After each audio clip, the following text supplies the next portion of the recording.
Every time you take a step, there's a good chance that someone has walked there before you. When your parents tell you family stories, such as a tale of how your great-great-grandparents came to this country to find their fortunes, you're learning about the past. It's your family story, and it's part of your culture. But what about all the history trapped in the earth? Who tells those stories? Unlocking secrets, discovering new information, finding what is lost. That's what archaeology is all about, telling a human story through the eyes of science.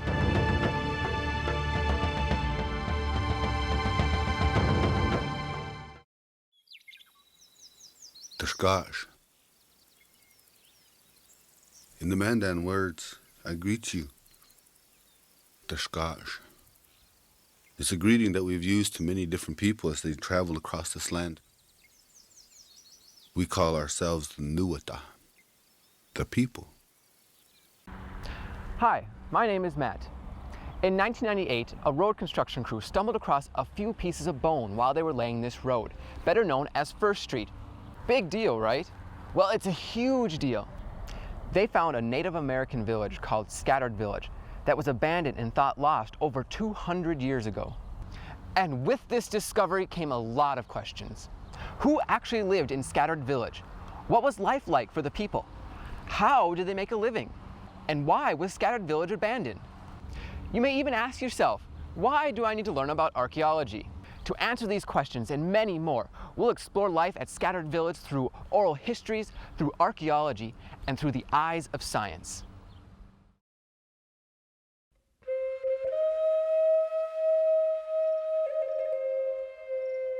The first question you might be asking yourself is, why do I need to learn about archaeology? Because understanding the past is the first step in learning more about our world today and who we are. Archaeology is important because there have been people living here in North Dakota for over 10,000 years. People have been finding ways to adapt to the environment of North Dakota. They've been adapting crops that are suited to our climate. They have been finding ways to live in that climate effectively. And we hope to learn some of the things that they learned long ago and have been forgotten or not written down. One of the first challenges for an archaeologist is figuring out where to look for these artifacts, where to dig. Many times they look for places they've heard in stories, and sometimes they come across them by pure accident, like in the case of Scattered Village. How does archaeology work? Archaeology is a science that studies the past from millions of years ago to recent times. It is a science that exists to answer questions such as who, what, when, why, and how. Archaeologists are basically in the business of putting together these puzzle pieces of history. These puzzle pieces are called artifacts. Artifacts are objects and materials that people have either made or used. The areas where they find these artifacts are called sites. A site usually turns out to be where a group of people lived or a place where they spent a lot of time, like a village or a sacred site. Normally, artifacts are buried deep underground, either because nature just covered them up over time, or another group of people came along later and built on top of the site. So archaeologists usually have to dig to find the artifacts. There's a lot of things that need to be done before an archaeologist can start digging or excavating a site. In most situations where archaeology is involved, in the early phases there's a lot of research done. They check libraries and local historical societies to learn as much about the area as possible, including everything from who is thought to have lived there to what kind of soils they'll find once they start digging. They also check to see if there's any clues to be found in local folklore.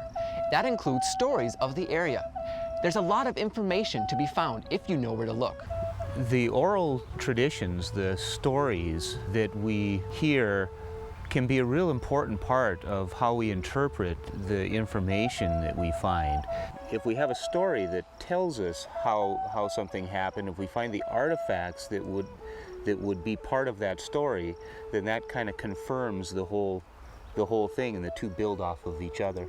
Once the information is gathered, a team of scientists is sent out to do a walkthrough of the area to see if there are any artifacts lying on the surface. They also check with local residents to see what they might have found. Next, aerial photographs are usually taken to see what unique characteristics the surrounding area might contain. Sometimes there are clues to be discovered, which can only be seen from above. like building foundations or burial mounds. They follow up all that research with various sampling and mapping efforts. Then they're ready to dig. That's the way it happens most of the time. Like I said, normally these steps are taken before any excavation begins, but because Scattered Village was such an unexpected discovery, the archaeologists had to dig now and ask questions later. Now you're probably asking yourself, why is Scattered Village so important? Haven't they found loads of artifacts and other sites in the area? The short answer was yes. They had found many sites along the Missouri River, but Scattered Village was really special. You know, Scattered Village is different from all the other major villages at Heart River. That's one of the things that we've learned, and that's what makes it, you know, especially fun. I mean, since we did Scattered Village, we've worked at another one of the large villages at Heart River, the Double Ditch site, and it's quite different in many ways, and we discovered things there we never imagined. What caused me the most excitement was the fact that this was a site that had never been studied. So we were going to find out a whole new facet on the cultures that lived in this area, a whole new angle on how to interpret how these different groups interacted and how they lived, and some unique things about each one of these villages. And just by discovering Scattered Village in this road project, I knew that we were going to have the opportunity to do that. Check it out! Horses weren't even introduced into the Mandan or Hidatsa culture until the mid-1700s. And at first, most tribes thought the horses were a new source of food. Before that, dogs were used for things like pulling heavy loads around on special sleds called travois. It took them a while, but eventually the Mandans and Hidatsas became excellent horsemen. So talented, in fact, that horse racing soon became a favorite sport of the tribes.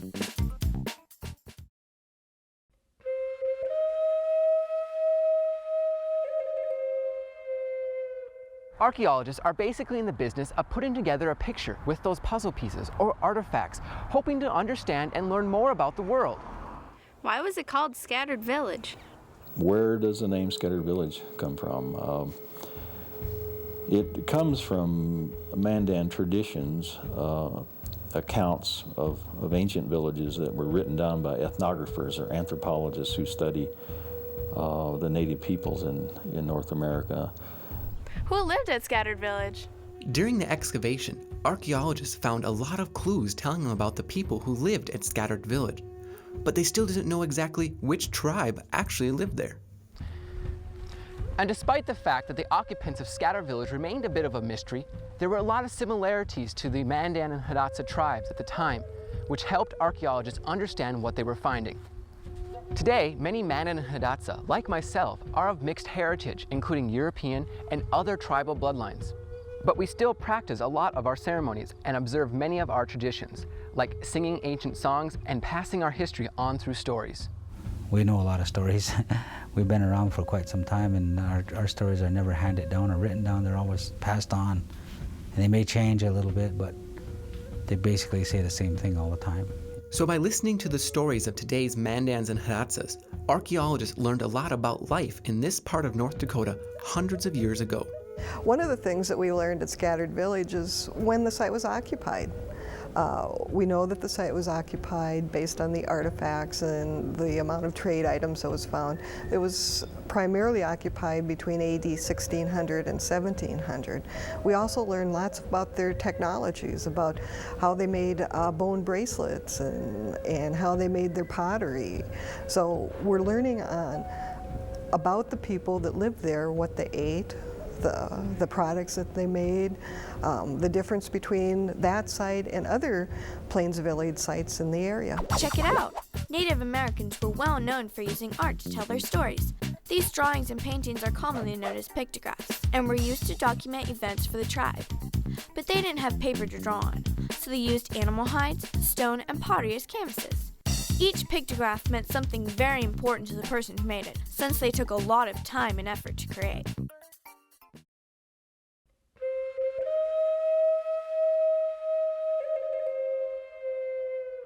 So far, we've learned that there were a lot of similarities between the people who lived at Scattered Village and other communities in the area. But it's important to remember that not all Native American tribes were the same. While many tribes of the day were more nomadic and lived in teepees, there were several tribes in the area that lived in semi-permanent villages. They were intricate communities with extensive gardens and homes they called earth lodges. Earth lodges around that time in history were usually round in shape and covered in soil and sod. These materials worked great to keep the heat out in the summer and the heat in during the colder parts of the year. Inside the earth lodge, there was a fire pit in the center for cooking and heating, with a smoke hole in the roof directly above. When it rained, the smoke hole was usually covered with a bull boat to keep the rain from soaking the inside of the lodge. The bull boat was a way early tribes such as the Mandan got around in the water. Amazingly enough, these boats were actually waterproof and worked great in transporting people and materials in the water. During the harsh winter months, villagers would build smaller earth lodges in an area that would protect them from the elements, like a nearby river bottom. But each spring, they would return, and village life would continue where they had left off. One thing that was really interesting for me personally was we were working down in a trench and we started to uncover what was underneath a collapsed house. It had burnt and the roof had collapsed down and sealed pretty much everything that had been contained in that house the way it was when it was being lived there. There were all sorts of artifacts just laying on the floor of this thing, just the way the people must have left it when they ran out of the house before it burnt. And that kind of brought it all into focus for me of why I do this, kind of to learn why or how people lived a long time ago. Check it out! Even though Native Americans had been surviving winters in the plains for hundreds of years, Lewis and Clark were totally unprepared. They didn't know how to dress, how to hunt, or how to keep warm in the harsh North Dakota winter. So the Mandans traded food and clothing with the explorers and taught them how to survive the winter. During this visit, Lewis and Clark also met Sacagawea, one of the most important Native American women in history. Without her help, who knows what would have happened to the travelers.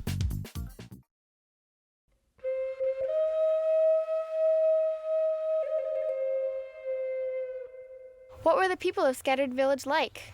Artifacts found at Scattered Village tell us that the people were well adapted to farming, horticulture, and buffalo hunting. They were also adept at gathering local natural resources to survive, just like the early Mandan and Hidatsa tribes. From what scientists, historians, and oral traditions tell us, life in Earth Lodge villages usually provided clearly defined roles for men, women, and children. The women built and owned the houses, tended the crops, tanned the hides, and made all the clothing, not to mention raising the children. The men helped with the construction of the earth lodges. They were in charge of all the religious ceremonies. They defended the tribe, and they did all the hunting. Life for children in places like Scattered Village was filled with hard work. Just like you, they had chores to do. They had skills to learn, as well as learn how to be responsible members within the community. And they learned a lot of life lessons from the stories that were told by their families. Once, there was a small boy who was so poor that he would sleep with the dogs to keep warm. In the morning, they would be covered in frost, and so the villagers named him Frost on Top. But even though he started out small and poor, Frost on Top worked hard in the village and grew to be a great chief, wise and brave. Stories were told about Frost on Top all over the village to show how far he'd come. When Frost on Top died, another small, very poor boy prayed to him. And that night, in a dream, that boy was given the chief's wisdom and bravery, and one day became a great chief himself. As children grew up, they had a lot to learn. Play was a major part of their education. Not only were these games designed for fun, they were also designed to help develop speed, agility, and strength. These skills came in pretty handy when they grew up and it was time to take care of the tribe. Even today, Native American children in North Dakota are taught the ways of their tribes. We continue to observe sacred celebrations and rites. We preserve our traditions in art and agriculture, and our native languages are once again being taught to our children. We have a lot of ceremonies yet, you know. People think that we don't have anything, but the ceremonies are carried on from way ancient times. We have a lot of rain ceremonies yet. We have pipe ceremonies, sweat lodge ceremonies. We have the sun dance, we have the Okipa ceremony. And those are all ancient from the beginning. Check it out! The people at Scattered Village didn't become hunters and farmers because they lived in semi-permanent villages. It was the other way around. The crops they planted were one of their main sources of food, so they didn't have to move around too much to survive, like more nomadic tribes that survived by hunting alone.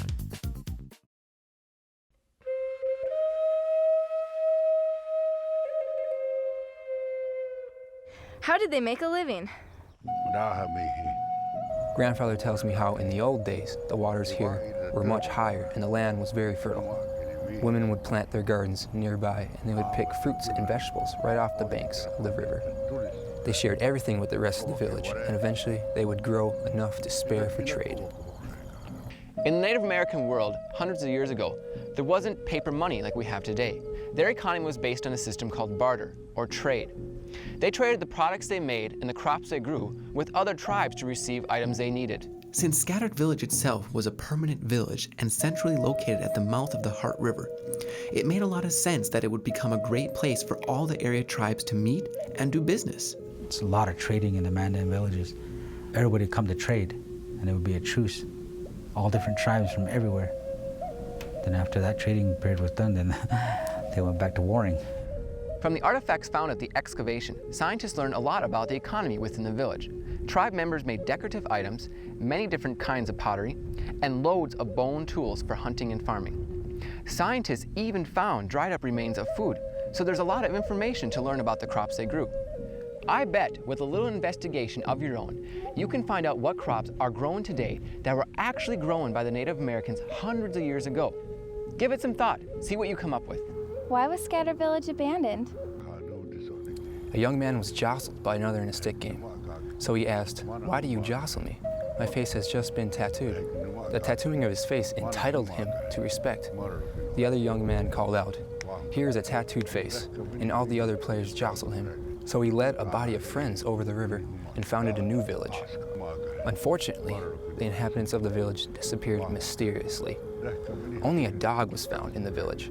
The people of the village were never seen again.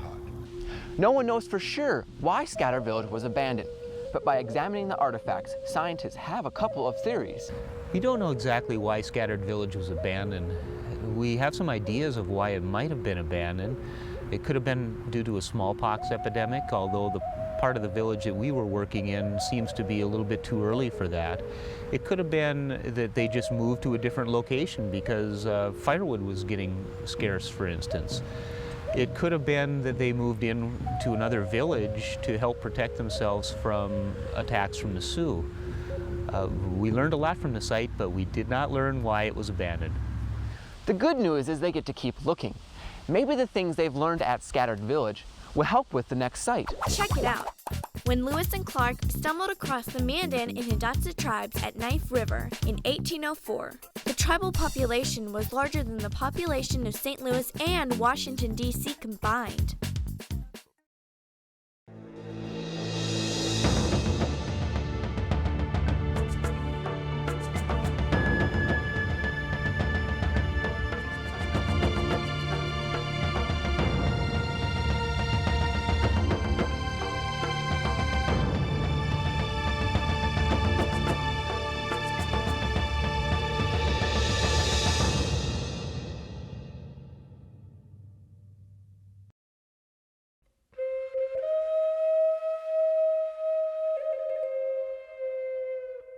Like we discussed earlier, archaeology is a science that exists to answer questions like who, what, why, when, and how. Hopefully, all these answers will come together like pieces to a puzzle. Artifacts found at Scattered Village, like tools and dried foods, were clues that told archaeologists that the people who lived at Scattered Village were already good at farming, gardening, and hunting the buffalo by the time the village was built. They were also good at gathering local natural resources like wood and berries to survive. The story of Scattered Village was starting to take shape. Now, remember how we covered all the careful research and planning that usually goes into an excavation? Well, that's another reason that Scattered Village was unique, because uncovering the site was literally an accident. A last-minute discovery that left no time for all that research and extensive pre-dig planning. At the time this dig was going on, the neighboring school was being remodeled and the city was building a street. All the construction in the area had to be put on hold until the scientists were done. So the archaeologists and their teams really had to hurry. They needed a plan. So as quickly as they could, they developed what's called a data recovery plan. A data recovery plan is a kind of a plan of attack for an excavation like this. It's a plan where we decide on what type of information that we're going to focus on, what kind of questions we're going to try to answer. and what kind of material we're going to need to answer those questions. So one of the most important things that we were looking for were features.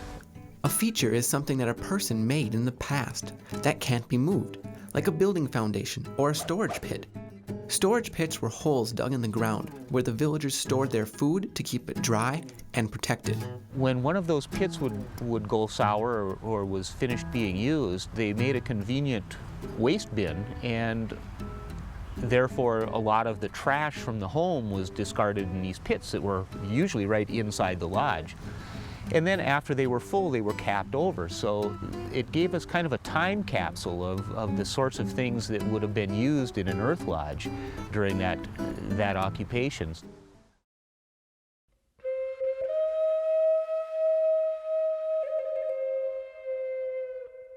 We've done a lot of research so far.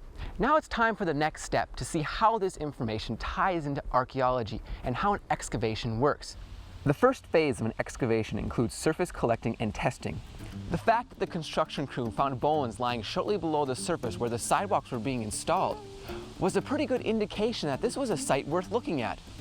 Shortly after it was established that this site was important, the crews were rallied and the second phase was put into action. The second phase of the excavation is where most of the hard work happens, the digging. But they don't just start digging around and pulling stuff out of the ground. There are detailed steps that need to be taken first, and archaeologists take these steps to document what they find and where. Notes are made, photos are taken, and maps are created with extreme attention to detail. These records provide important information that they will need when they start putting together the story of their discovery. So how do they collect the artifacts? First, a grid is laid out. A grid is made by dividing a site into squares, making it easier to measure and document the site. Once the grid is laid out, archaeologists carefully start looking for artifacts. In some cases, they can't separate the artifacts from the dirt right on the spot, so they use a rinsing process to safely separate all the elements they pulled from the unit. All that material in this case was passed through a water screen, which is dump the dirt and everything into a big box. It's got window screen in the bottom, and wash all the dirt out of it with water, and all the artifacts and everything else that's larger than the window screen remains in the box, and that's how we collect the artifacts. After rinsing, the artifacts are dried and then put into specially marked bags that tell the archaeologists exactly where in the excavation these items were found. Check it out. Much of the history of the early Egyptians was speculation because no one could understand the hieroglyphics that told their stories. That is until the discovery of the Rosetta Stone in 1799. The actual stone itself was carved around 196 BC and included writing in 3 languages: Greek, Demotic, and hieroglyphics, all recording the achievements of the pharaoh. It took archaeologists quite a while, but by comparing the languages, the hieroglyphic code was broken, and the pharaohs took on new life.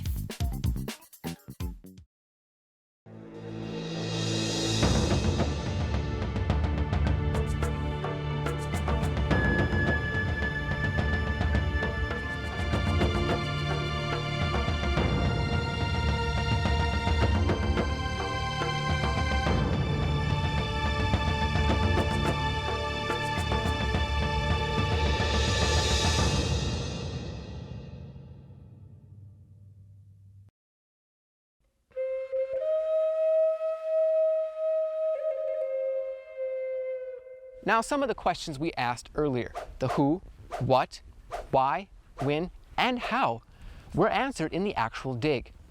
Some could be answered in the lab. Let's take a look at some of the artifacts the scientists got to study. One of the first things archaeologists do when they return to the lab is take all their notes, photos, and maps and organize them. Eventually, all that information will be included in a report examining where they dug, how they dug, and what they found. Meanwhile, other members of the team start sifting through the actual artifacts themselves to see what they can learn about Scattered Village. They take the bags and bags of artifacts brought back from the site and sort the contents by size, then type. This sorting process can take a long time to complete, but for archaeologists to learn as much as they possibly can about the site, they have to stay organized and pay close attention to detail at every stage. Some of the artifacts are organic, like shells, botanicals, rocks, and bones. And then there are the artifacts made by people, things like beads, arrowheads, tools, and pottery. It may surprise you, but some of the best discoveries made in the lab took years to unfold. Check it out. Flint is the most common stone that early Native Americans used to make their arrowheads and knife blades. The process used to shape this stone to a sharp edge is called flint knapping.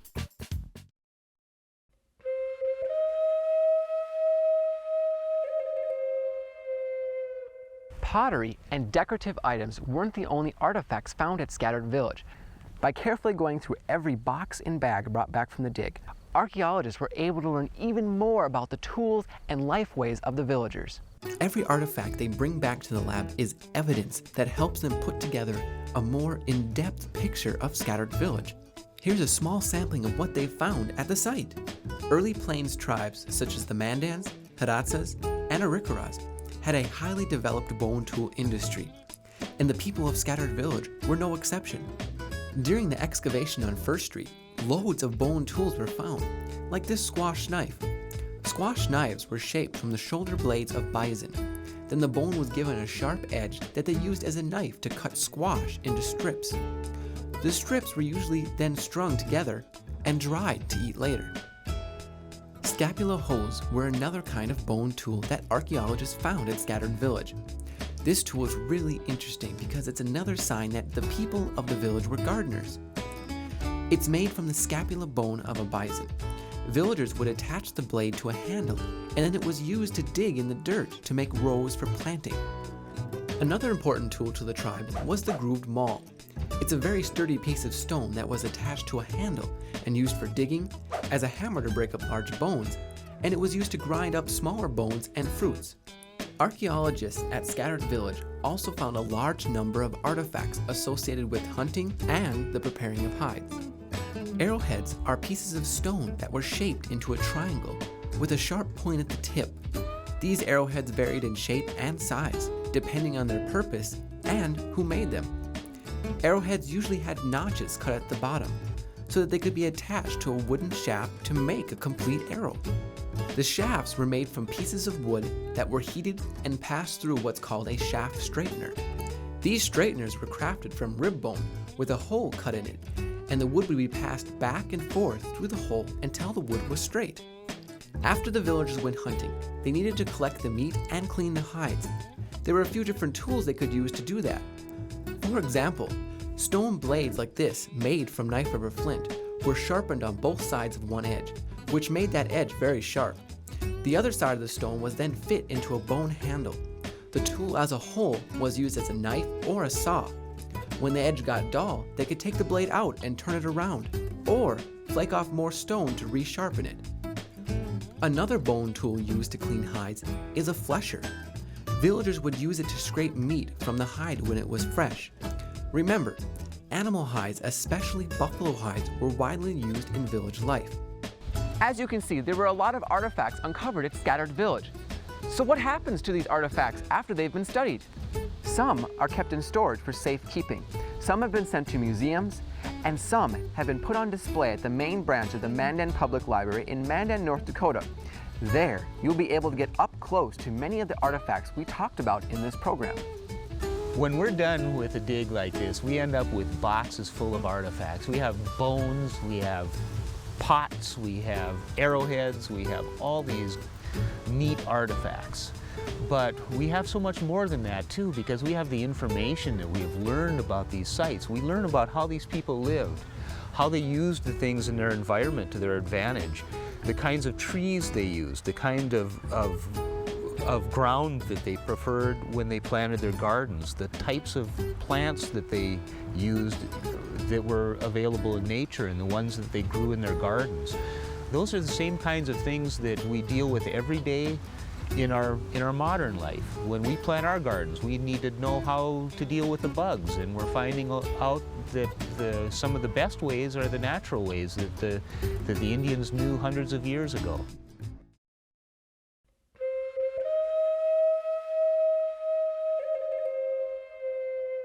So you may think that the exploration of Scattered Village is complete. The dig tools have been put away, the lab work is done, and the reports have been written. But really, most of the answers to our mystery have yet to unfold. We know that the people who lived at Scattered Village were unique as a community compared to other tribes in North Dakota at the time. So where did they come from? Evidence from the dig tells us that their lifestyles were similar to other tribes in the Heart River area. Artifacts show us that they were accomplished farmers, hunters, and craftsmen. But the products they made and the processes they used were so unique to the area. Where, why, and how did this technology develop? And last but not least, where did they go? Did they follow warfare? Did they use up all their local natural resources and just move on? Were they simply absorbed into other local tribes over time? Or as legend has it, is something more mysterious involved? The artifacts they uncovered at Scattered Village probably have many more secrets to tell. And that is what makes this find so special. Without archaeology and people who search for clues from the past, all these artifacts would be lost and their stories along with them. All of this brings us back to one of our original questions. Why do you need to learn all this stuff? Because no matter what you want to be when you grow up, it's important to know how to look at the world, not only from your perspective, but also through the eyes of others. Imagine that you were trying to learn about your friends and how they live today, and all you had to go on were the things that they left behind in their room or the things that they left behind on the playground.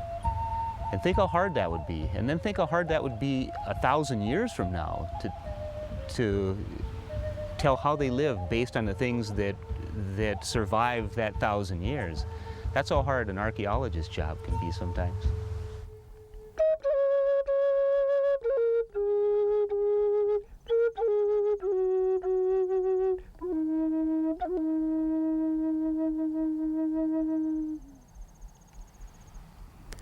There's a Native American quote that says, "Treat the earth well, for we do not inherit it from our ancestors, we borrow it from our children."